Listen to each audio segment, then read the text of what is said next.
Bonjour, c'est Macabé Baron de la Gazette de Rennes-la-Château. Eh bien, je suis avec Rudy. Nous sommes à Rennes-la-Château, au Jardin de Marie. Bonjour à toi. Salut Mike.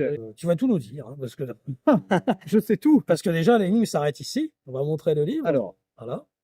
Rennes-la-Château, l'énigme s'arrête ici. entendu comme l'énigme fait une pause ici. Oui, voilà, parce qu'en fait, elle s'arrête pour mieux reprendre, mais dans un autre plan, peut-être. Ouais. Alors, raconte-nous un petit peu comment tu as arrivé, comment tu t'es mis à t'intéresser, on va dire, à Rennes-la-Château, à Rennes-les-Bains, à tout ce macrocosme, on va dire. Bon, ben, un peu comme tout le monde de ma génération, grâce à l'émission Mystère, Oui. dans un premier temps. Ça a toujours été assez fabuleux parce que l'émission Mystère nous avait mené vers cette histoire de Rennes-le-Château qui s'est inscrit dans la tête. Et ensuite, ben, il n'y avait pas de livre, il n'y avait pas de site internet, donc c'est quelque chose qui était dormant, jusqu'au point d'oublier le nom de Rennes-le-Château Mhm. et d'avoir pendant très longtemps confondu Rennes-le-Château avec Vaison-la-Romaine. Alors Ah oui. pourquoi? Je n'en sais rien. Et quand j'avais vu le reportage sur les inondations de Vaison-la-Romaine, comme quoi hein, les inondations, il y en a eu à Rennes-les-Bains, hein, donc peut-être Ouais. est-ce un lien, effet miroir. Mais en tout cas, je m'étais dit, mince, le village de Mystère a été ravagé. Et c'est par un heureux hasard, dans un deux-titres, bien des années plus tard, où je suis tombé sur un livre magnifique qui s'appelle La clé du mystère de Rennes-le-Château. Le titre ne sont pas très original aujourd'hui, mais pour l'époque, ça l'était. D'Henry Lincoln. Mhm. Et c'est sous forme de roman. Et alors là, l'univers de Rennes-le-Château s'est ouvert à moi. Moi, je trouve que c'est un des meilleurs bouquins, à titre personnel, hein, Mhm. un des meilleurs bouquins pour rentrer dans l'affaire de Rennes. Mhm. Alors, ça a peut-être vieilli, il y a peut-être des choses aujourd'hui qui sont complètement plus bonnes, mais en tout cas, ce livre crée une atmosphère, Mhm. crée une ambiance, peut-être les Grégoire. Moi, c'est un livre que j'ai relu un bon nombre de fois. J'aime énormément ce bouquin. Et suite à ça, Internet est arrivé, j'ai cherché d'autres livres, je suis tombé sur le Bedu, qui détruisait tout. Après le Valais, Histoire du trésor de Rennes-le-Château, qui était plus pragmatique, qui remettait un petit peu de... Puis tu fais c'est que des couches successives, en fait, un livre, un deuxième, un machin. Puis petit à petit, une vision de la chose. Mhm. Et puis, bah, t'es lecteur. Et puis un jour, il va se passer peut-être une providence, Mhm. là où la preuve danse, Mhm. où tu trouves quelque chose. Et peut-être que c'était voulu. Et la quête a commencé à ce moment-là. Donc, je suis passé De de lecteur lecteur aficionados à à un questeur. chercheur, à questeur Questeur. peut-être. À Ouais. quest. Qu'est-ce que l'heure? Comme Et le S, alors le S est traversé comme mystère. peut-être c'est un lien. Toujours est-il que je suis devenu donc chercheur, mais en restant toujours passionné et à lire les travaux de tout le monde, donc toujours amateur-chercheur. Et un jour, je suis devenu auteur. En 2016, je publie mon premier livre, qui est la genèse de l'année 2015, donc aujourd'hui 2025, ça fait 10 ans. Mhm. Voilà. Donc 3 livres, une trilogie, Rennes le Château les Sources, la trilogie, et maintenant Rennes le Château l'énigme s'arrête ici, qui est une sorte de rembobinage général où on reprend l'affaire, mais totalement autrement, sous un angle totalement différent. Et là, on est plus sur l'affaire Boudet. Et je précise avec une préface aussi de Damien. Damien qui est ici avec nous, d'ailleurs, qui a fait aussi la couverture du livre, hein. Voilà, je le remontre à l'écran. Alors, D'ailleurs, tu peux, il fait tu pas peux que nous les faire un coucou. couvertures, hein, il Tu fait peux aussi venir, les tranches tu peux nous faire et un le coucou. 4e de couverture. Damien, donc de la séance de minuit, qui, voilà, Eh ben, bonjour. avec qui on a fait l'émission Mystère, justement. Alors là, je précise, il n'y a aucun montage, nous sommes vraiment les trois ensemble. Ouais, ouais, On ouais. a même lieu. Il y a même Jean-Pierre Montel qui est pas loin, il est là. C'est pas loin, et Arcane. Il est Ah, pas et loin. Il y a tout le monde, il y a Arcane. Mais bon, Il y avait nous sommes réunis. Berg, Nous sommes réunis à dans Rennes-le-Château, l'adversité. ensemble. Non, mais c'est chouette, parce qu'on a fait plein de YouTube, et là, Oui, c'est la non, première mais fois vraiment qu'on vrai. est ensemble. Voilà. Donc, donc tu disais, tu es questeur, auteur, euh, et donc ce livre alors est un point de départ, peut-être. Il se termine, mais il y a un commencement. Ce livre, il a un avantage par rapport à tous les autres livres qui ont été écrits, c'est qu'il a au moins le mérite de déterminer les problématiques et de voir les problématiques réelles sur lesquelles on peut apporter une réponse concrète. Je m'explique. L'affaire Plantard, qu'est-ce qui tourne autour de l'affaire Plantard? C'est la construction du mythe, de comment il l'a construit et pourquoi il est arrivé là. Donc, quelqu'un comme Christian Doumergue a énormément travaillé sur la question et il en a délimité vraiment une bonne partie des contours. Toi, avec les histoires de résurgence par rapport à tes conférences, tu as expliqué pas mal de choses sur la résurgence templière qui inclurait Plantard. conseille les gens d'aller voir les vidéos de tes conférences. Un peu de pub, hein, mais voilà. La Gazette de Rennes Château. La Gazette de Rennes Château. Paris. Tout à fait. Et puis, nous avons l'affaire Saunière avec la cause de son enrichissement. Et a-t-il réellement trouvé un trésor? Travail historique. Et est-ce que son église est vraiment codée et nous mènerait sur la piste d'un trésor? Ça, c'est plutôt une problématique inventée de Plantard dans l'ordre de Rennes.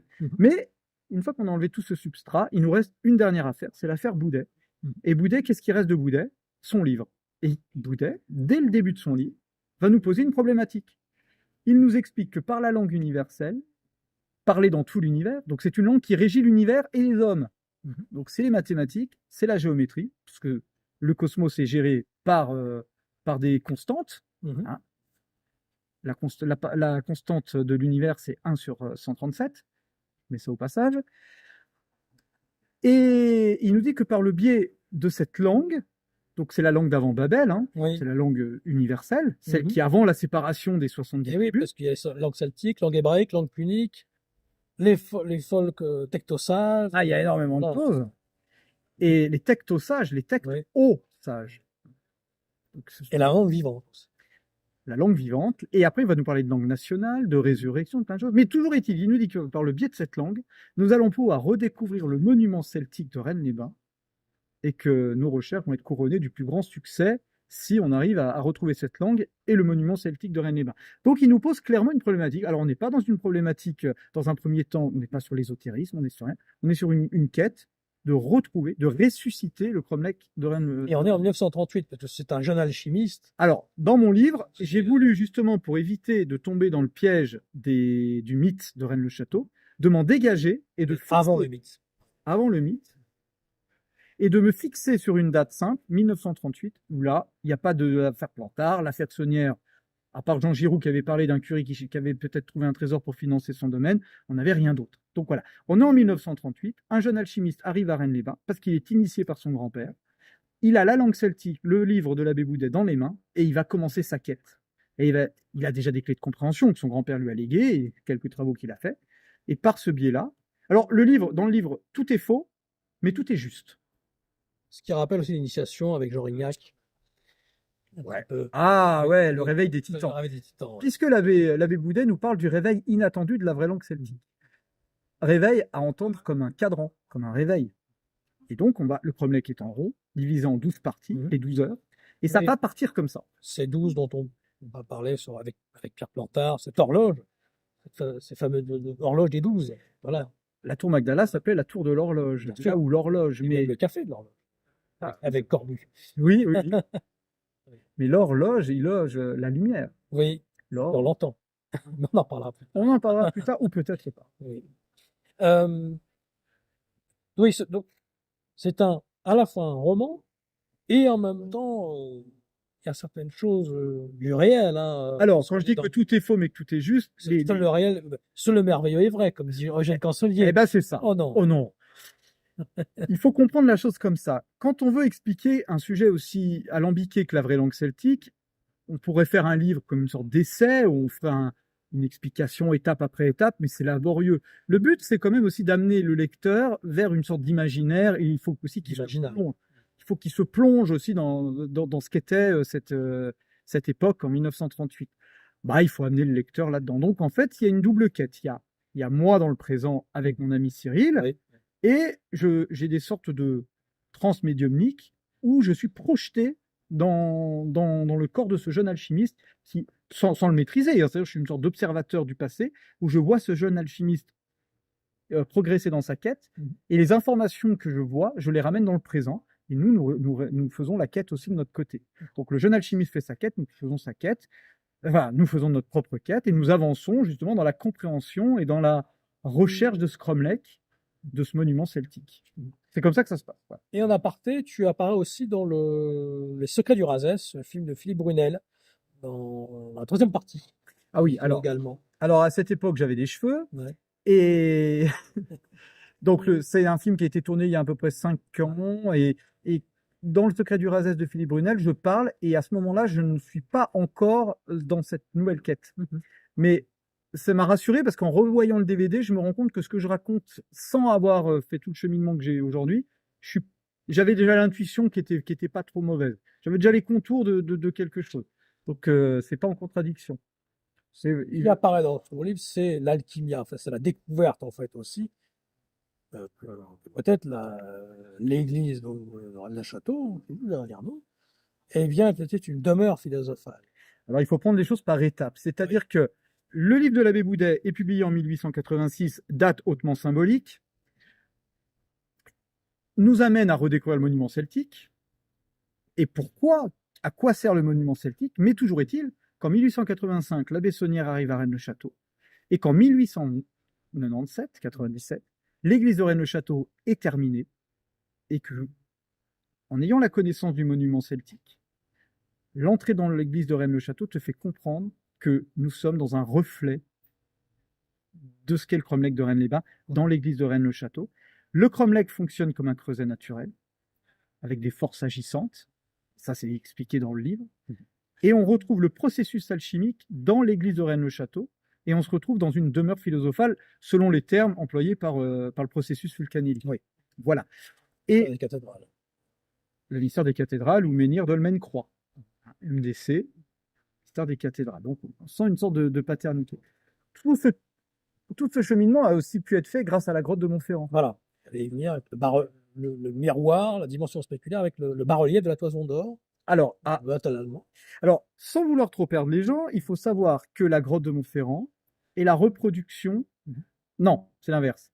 La gravure de la toison d'or à Bourges, l'hôtel L'Allemand, demeure alchimique, présente une grotte présentée comme étant la grotte de la toison d'or, avec la toison d'or à ses pieds. Et il se trouve que cette représentation de cette grotte, c'est exactement la même que la grotte de Montferrand, sur le méridien de Paris, dans les hauteurs de Rennes-les-Bains.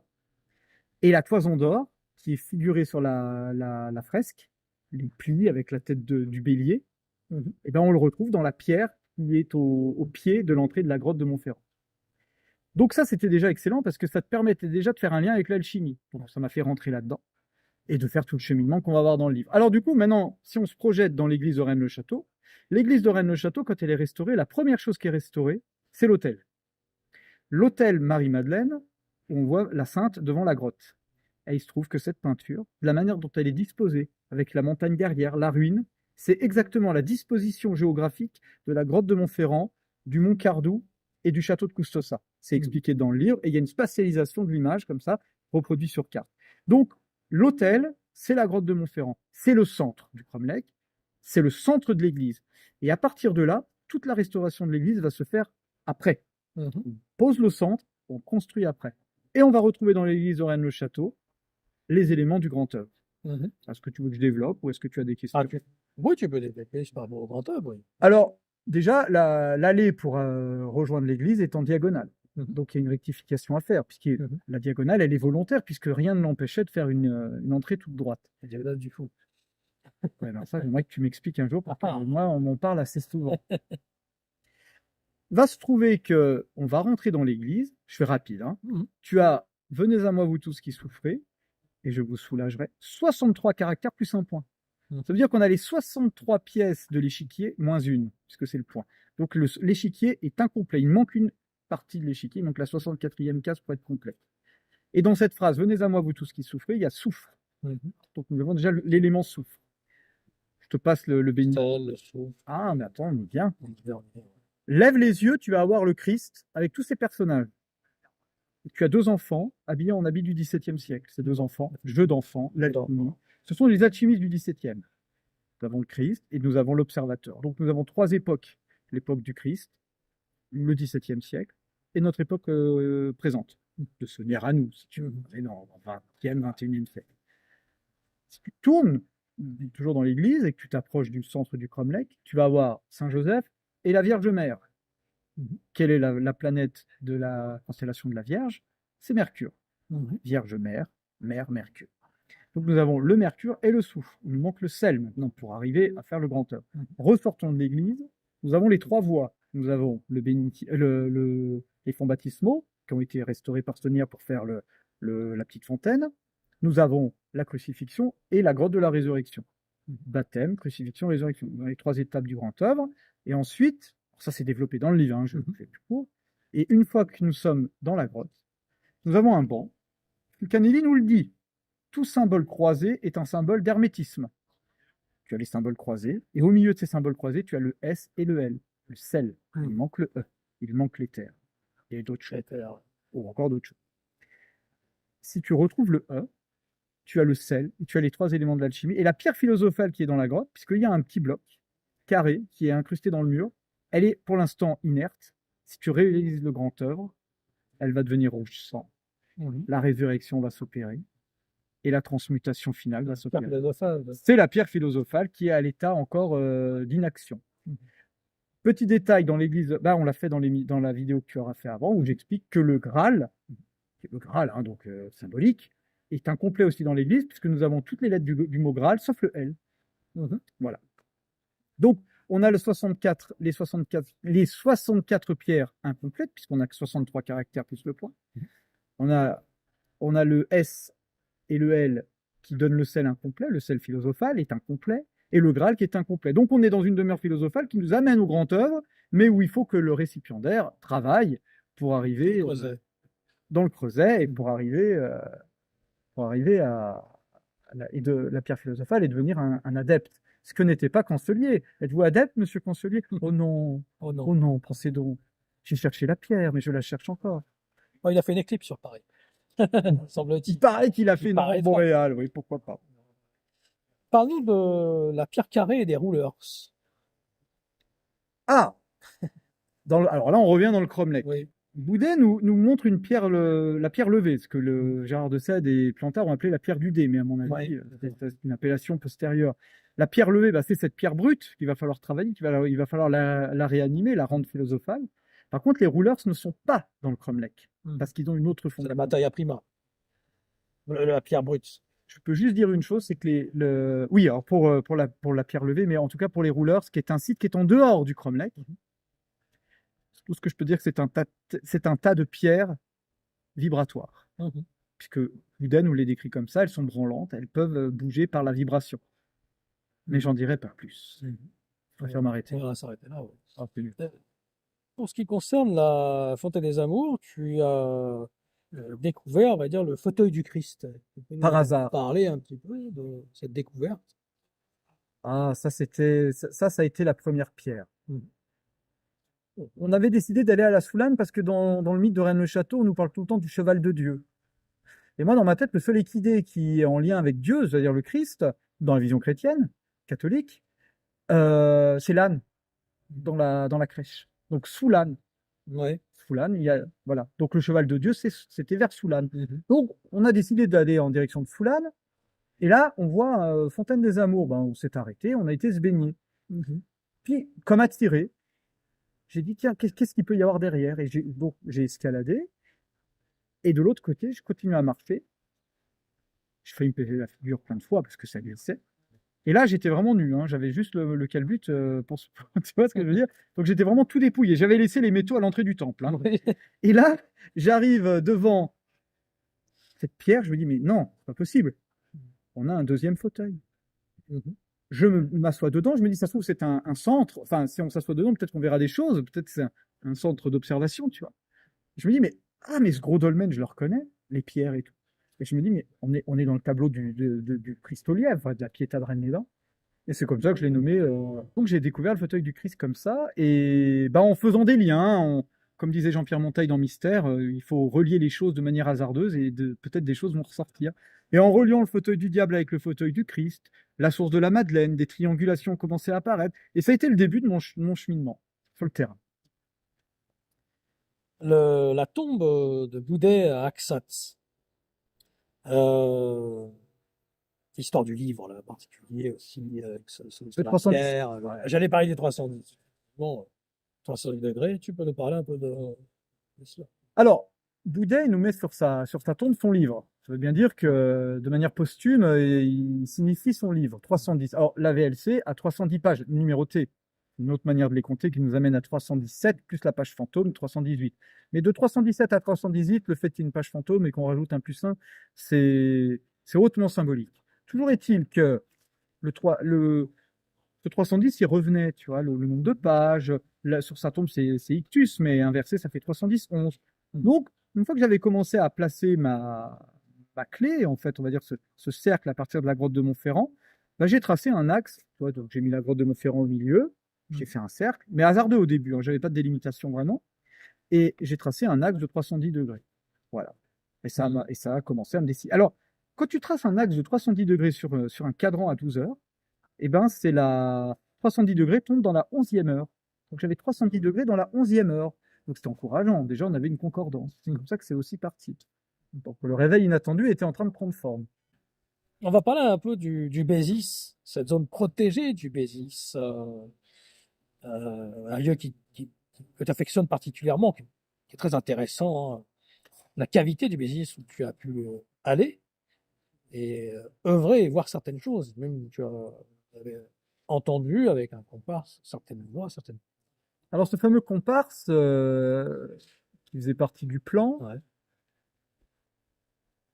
c'est un sacré cas, hein. Toujours est-il que cette personne a entendu les lavandières, mais pas au Bézis. Il les a entendues au pied du Cardo. Ouais, d'accord. Moi, je les ai pas entendues. Mais lui, il les a entendues. Toujours est-il que la vallée du Bézis, c'est Jean-Pierre Garcia qui a toujours dénommé cette vallée comme la vallée sacrée du Bézis. C'était ses travaux. Moi, j'y prêtais pas tellement attention, mais la recherche sur la VLC m'a amené au Bézis. Donc, tu vois, c'est toujours pareil. Soit tu vas au Bézis parce qu'un chercheur en a parlé et puis bah, tu vas faire ton chemin là-bas, ou alors les autres recherches, bah, tu les écoutes sans te jeter dedans parce que c'est pas ton cheminement et ton cheminement t'amène au Bézis. Donc tu te dis bon, bah, quand même assez étonnant. Et effectivement, dans le Bézis, eh ben, il y avait un point qui avait été déterminé par Boudet, qui tombe pile poil dans un ruisseau qui se jette dans les gorges du Bézis. Dans ce ruisseau asséché, il y a une cavité. Et donc la cavité est très particulière. Avec certains cristaux, parfois ils sont bleus, ils sont pas. Alors, C'est un peu le Graal-Pierre dont Toran et Antonin Gadal, ils cherchaient le Graal-Pierre. alors oui, il y a des, Pierre philosophale. il y a des roches à l'intérieur qui, avec l'humidité et la lumière, paraissent bleues. Mais quand tu les ressors, elles ne sont plus bleues. Mais elles sont Oui, bleues. ça, dedans. Elles sont bleues dedans. C'est bleu en dedans. C'est ça. Et à l'intérieur de La porte étant dedans. oui, dans l'église du Graal, ouais, tout à fait, ouais. Mais c'est un peu ça, hein. D'ailleurs, l'interlocuteur qui L'interlocuteur du livre. oui, t'a amené, justement, enfin, t'a fait comprendre en quelque sorte du livre, oui, que cette zone était protégée, que c'était un lieu protégé. Commence par un G comme le Graal. J'avais qu'une trouille, c'est de me dire, mais cette cavité, si toutefois elle a une importance, et moi je l'ai toujours pensé, je me suis dit, mais si quelqu'un la trouve et décide de tout dynamiter à l'intérieur, et cet interlocuteur m'a dit, ne craignez rien, cette zone est protégée. Et ça, j'y crois. Et puis elle sait à l'avance qui va venir et comment la cavité va se fermer. Enfin, cette porte, en fait, va se fermer suivant les personnes qui vont venir en fonction de leur psyché, et s'ils viennent avec de bonnes intentions. Alors, cette cavité, il faut... Il n'y a pas pour l'or, on vient pour autre chose. On y vient pour... alors, si on entend toujours le terme or comme étant la lumière, là, voilà, dans son avenir. la cavité, il n'y en a pas de lumière. Oui. Mais il y a un phénomène lumineux. Il y a un phénomène lumineux à un moment donné, un faisceau qui doit durer 1 minute 30, où la lumière va se concentrer et va apparaître dans la cavité et va te faire un ray de lumière. Et la lumière va rentrer dans les ténèbres. Un peu comme dans le mythe d'Orphée. Tu vois. La lumière apparaît. Et là, je peux te dire que c'est une sensation exceptionnelle. Et donc, la cavité, à ce moment-là, fait office de gnomon, comme à Saint-Sulpice. On a vraiment cette lumière qui apparaît. Et donc, la position de la cavité, qui est une heure, qui tombe sur une heure du cadran, elle tombe à une heure très précise, à 13h08. Et comme l'abbé Boudet nous explique que la clé de l'énigme réside dans le fait que César ait changé le mot trouide en droïde, il dit le fait qu'il ait changé trouide en droïde est la clé de l'énigme. Il te demande de changer, de passer du T au D. Parce qu'il y a la seule différence entre trouide et droïde, c'est du T au D. Du temps au degré. Et quand tu passes du temps au degré, 13h08 devient 138. 138, oui. Et 138 degrés sur le cadran, puisqu'on va passer, il y a deux cercles. On va faire une transmutation des heures en degrés, et de 13h08, on va décaler jusqu'à 138 degrés. Et on va arriver à 16h22 exactement sur le cadran. Entre 13h08 et 16h22, il y a 3h14. La gasse, le pi, la pipe, la pomme. Ouais, on va s'arrêter. Toujours est-il qu'on arrive à 16h22,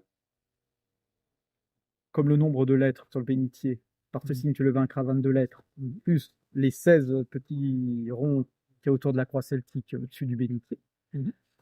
On arrive à un point 138. Et quand on arrive sur ce point, sur le terrain, on arrive au Dru de Menton. Et là, on va découvrir un lieu mais magnifique. C'est le monde des géants. Le 13 août 2023 à 11h32 aussi, il y avait cette idée du... Le phénomène a été observé à cette heure-là, ouais. Alors après, peut-être qu'il peut se reproduire à d'autres heures. C'est comme les pommes bleues le 17 janvier. Mais en tout cas, il a eu une... il nous est apparu ce jour-là. Oui. Fallait qu'il être là ce jour-là, mais en tout cas... Non, mais ce qui est exceptionnel, c'est que ce phénomène, en fait, il dure 1 minute. Et nous, on était dans la cavité. Si on n'était pas remonté à ce moment-là, à la minute près, à la bonne heure, au bon moment, à la bonne heure, au bon endroit, avec le bon mot, on l'aurait pas vu. Et si on l'avait pas vu, ben on n'aurait peut-être pas compris qu'il fallait changer le temps en degrés. On était à ce moment dans la cavité qui faisait office de gnomon, on était dans l'horloge. Voilà, donc on en revient à ce qu'on disait. Alors, l'interlocuteur avait 2 livres particuliers. Le sang peut-il vaincre la mort de Hubert Larcher de 1957, année de Dante Alchimiste d'ailleurs. Et Le secret de Nostradamus de Piob de 1927, qui est peut-être une des clés de la res. Est-ce que ce livre-là, tu t'es intéressé du coup? Enfin, Piob connaissait déjà. Oui, pour les clés. Qui sont peut-être des clés de compréhension. Oui, alors l'interlocuteur, c'est relaté dans le livre de manière romancée, mais c'est à 99% réel. En tout cas sur l'entretien. Alors quand je dis que dans le livre tout est faux, mais que tout est juste, il y a quand même des parties qui sont vraies, dans le sens qu'elles se sont vraiment produites, mais pas de la manière dont elles sont amenées, mais peu importe.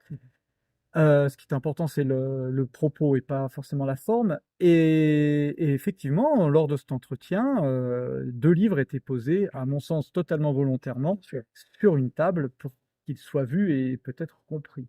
Il y avait une sorte de mise en scène, mais je pense que ça fait partie de la chose. Mais le sang peut-il vaincre la mort qui rappelle la seconde mort? Tout ce que je peux dire, c'est que la clé que l'on voit sur le vaincre livre, la seconde mort. La fameuse clé, l'angle de 310 qui nous amène à 50 degrés, en effet miroir, l'ouverture de l'angle est de 100 degrés. Voilà. Alors on dit que certaines personnes ont le sang qui bout à 33 degrés. Là, le sang peut se régénérer à 100 degrés. Et donc cet interlocuteur, vous avez dit que les âmes et les esprits du cromlech connaissaient vos intentions. Donc là, une personne qui viendrait avec une intention noble, on va dire, aura une ouverture, et puis l'autre, il aura une fermeture. Il y a l'ouvert et le verrou. C'est ça. C'est ça, comment c'est C'est-à-dire qu'on est sur une quête de temps plié, c'est-à-dire le temps est plié, c'est-à-dire que ces entités auraient la capacité de savoir à l'avance ce qui va se passer, parce que l'espace et le temps sont des variables. Des dimensions. Et là, c'est un peu ce que l'interlocuteur... ligne de temps. Voilà. Donc, dans cette résurgence où le temps est plié, le temps plié, c'est ça. C'est-à-dire que les choses sont connues d'avance et peuvent être anticipées sur certaines choses. C'est une interprétation que... alors après, c'est de l'interprétation, mais pour l'avoir vécu, c'est assez impressionnant.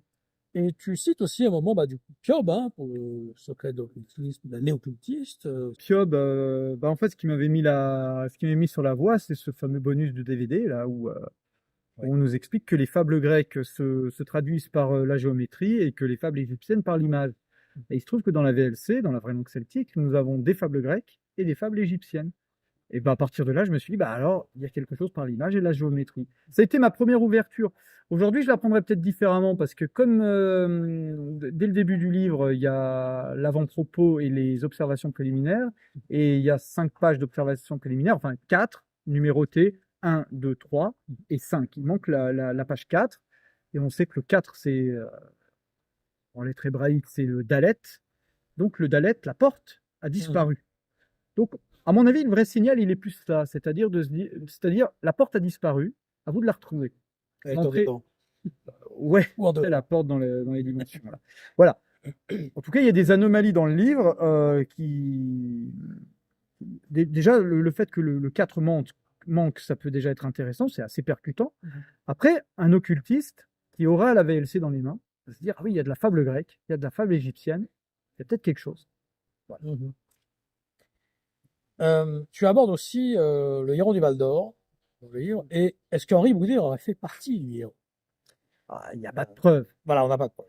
En tout C'est cas, à Paray le Monial. on sait que dans les travaux du Héron du Val d'Or, il y a de l'intérêt pour le celtique, puisqu'il y a une fresque.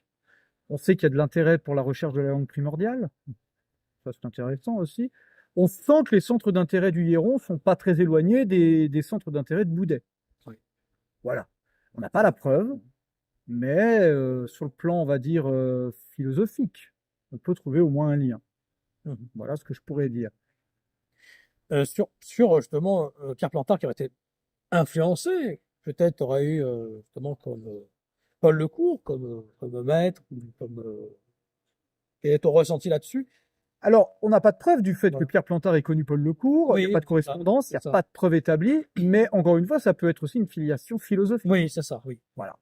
Effectivement. Comme moi qui travaille sur l'abbé Boudet et sur son œuvre sans l'avoir connu, mais par le biais philosophique, c'est-à-dire par le biais de son œuvre littéraire, tu peux te répondre d'être affilié à Boudet, comme lui peut s'affilier à Paul Lecourt et à Atlantis.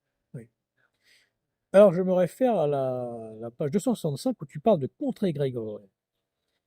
Dans ton livre, hein, bien sûr. Ouais. Création d'un contre-égrégore.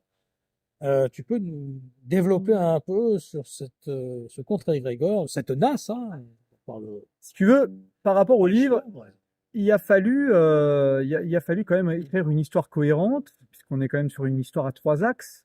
Il y a le chercheur Rudy, je suis comme Alain Delon, tu sais, je parle du chercheur Rudy, je vous en prie. Il y a les 2 personnages du livre, donc Rudy, mais version littéraire, et son ami Cyril, qui existe vraiment, mais encore dans une vision littéraire. Et on a ce jeune alchimiste. Donc il y a 3 quêtes et il y a 3 fins. Et à un moment donné, il faut donner corps à ce pourquoi du comment. Et donc j'ai repris, j'invente rien, j'ai repris un peu les contours de ce qui se racontait, d'égrégore, de contre-égrégore. Il se trouve qu'aujourd'hui, avec tes conférences, notamment sur Argini, la résurgence templière, on se rend compte que les contours que j'avais délimités dans la fin de mon livre sont relativement proches, en tout cas s'emboîtent parfaitement avec les nouvelles révélations qui arrivent. Paraît-il que la parole se libère. Oui. Cette création de la NAS aussi dont parle Gilles Sandrine.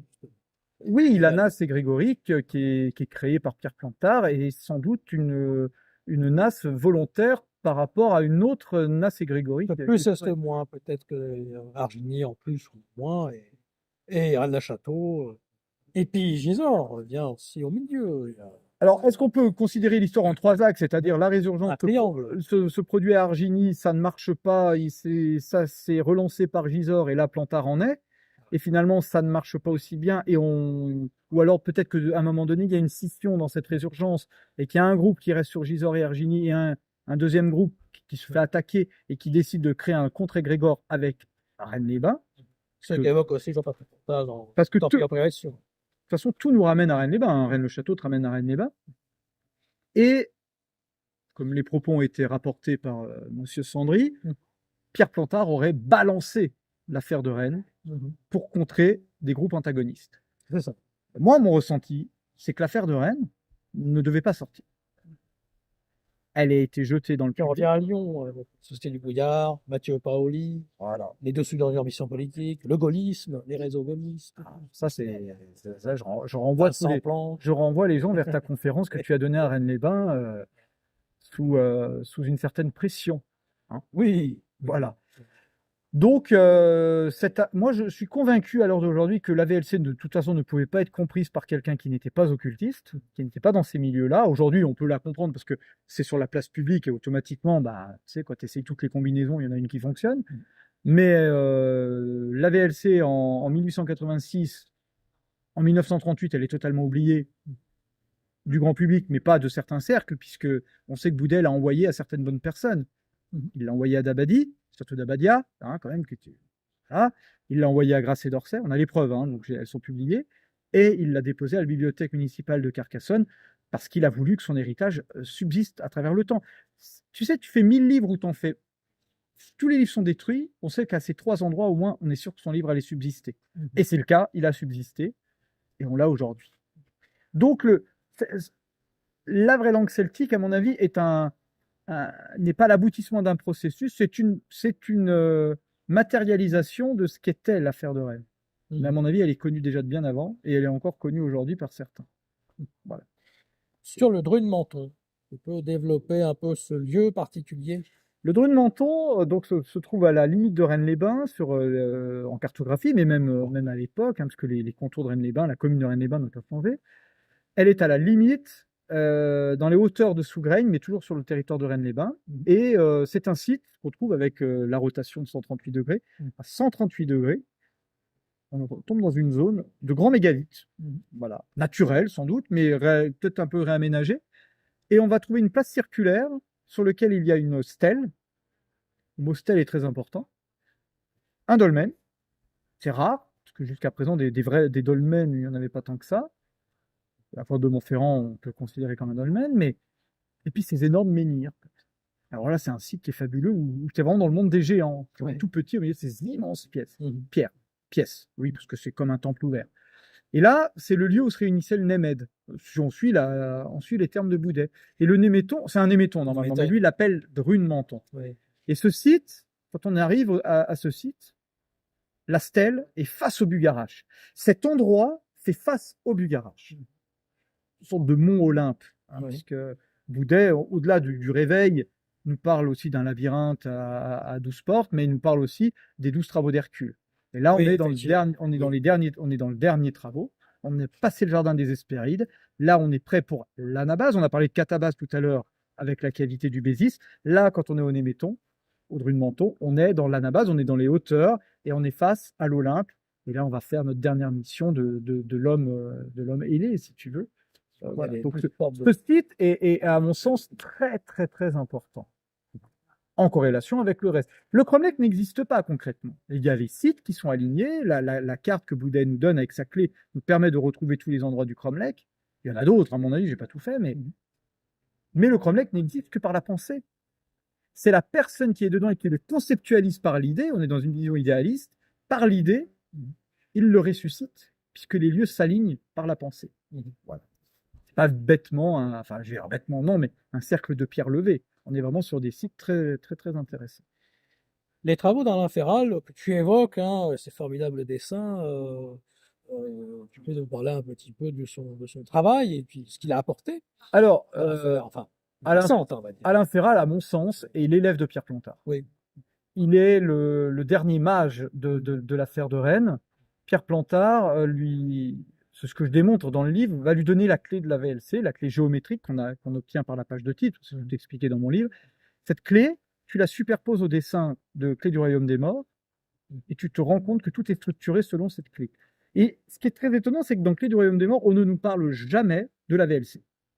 On n'est que sur Rennes-le-Château. Ouais. Sauf que la clé structure le livre. Et dans la préface de Clé du Royaume des Morts, Spatz et Gotz, qui sont les deux auteurs de ce livre, bon, on sait que ce sont des prête-noms, puisque c'est Alain Féral, mais peut-être qu'il y a une deuxième personne, il nous dit dès l'introduction, les plans et la disposition des dessins nous ont été suggérés.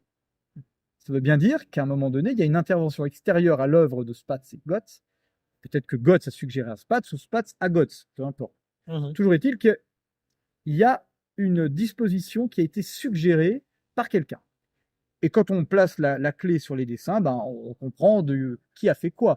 Plantard avait la clé, il l'a transmis à Alain Féral, et leur travail a été de perpétuer, si tu veux. Et Gino Sandri, dans une conférence, passe quand même un bon moment de sa conférence à nous expliquer que les travaux d'Alain Féral sont toujours ignorés des chercheurs, et que les gens feraient mieux de s'y intéresser. Donc là, on sent qu'il nous lance une grande perche. Ouais. C'est pour ça que je me suis intéressé à ça. Moi, que je suis dans le dessin et tout. Et comme Pierre Plantard était dessinateur industriel, très facile d'élaborer des matrices. Donc, tu prends une feuille, tu places une matrice avec la clé, et tu dis à Alain, maintenant, Alain, tu me fais les dessins là-dedans. Et tu suis bien les traits. C'est comme ça que ça se passe. Alors, parle-nous du 613. Peut-être par rapport à une certaine route.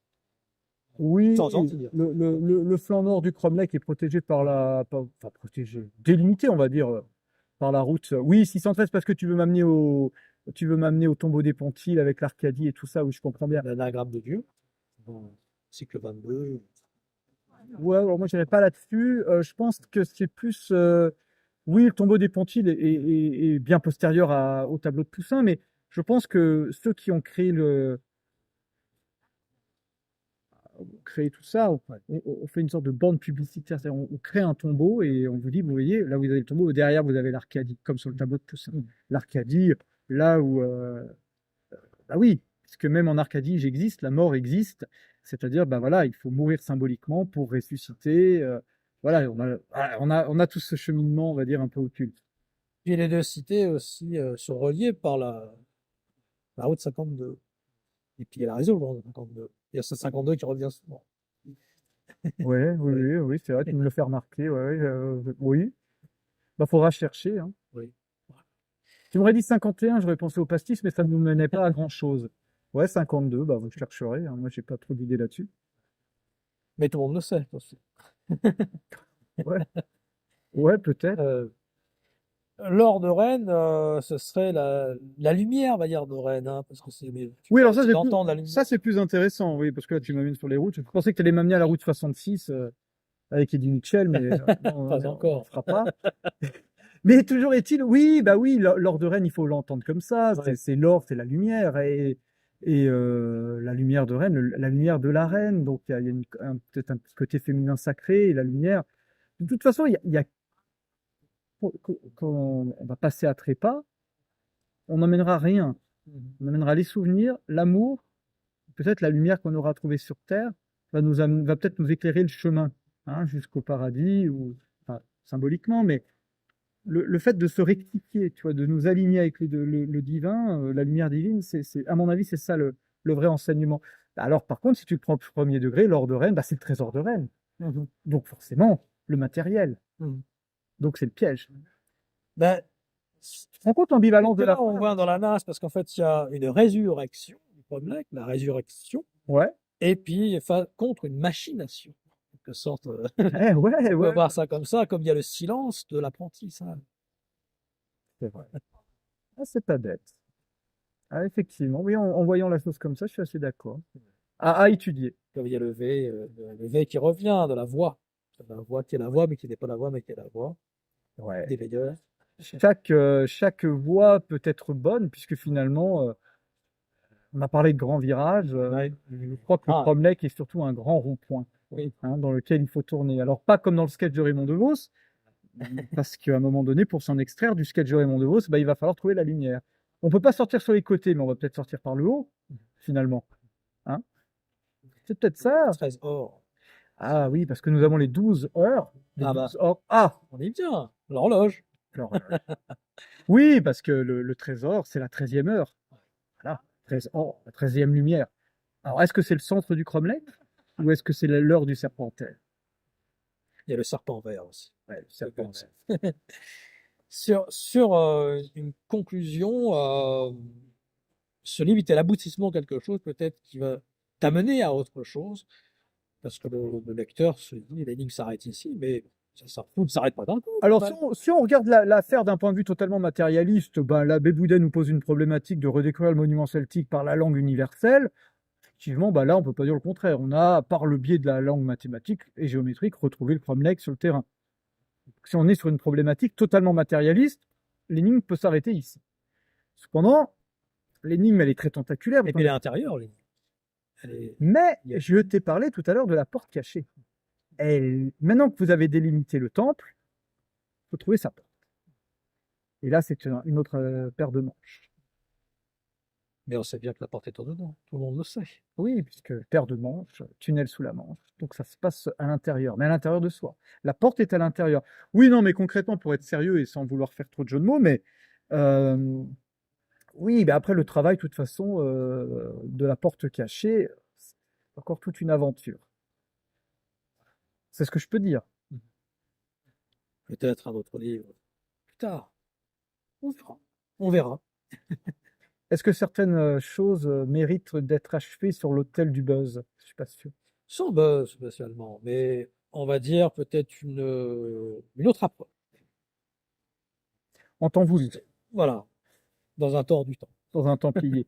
dans un temps. Eh bien, merci Rudy, Et mais de rien. et à bientôt, et au revoir. Au revoir.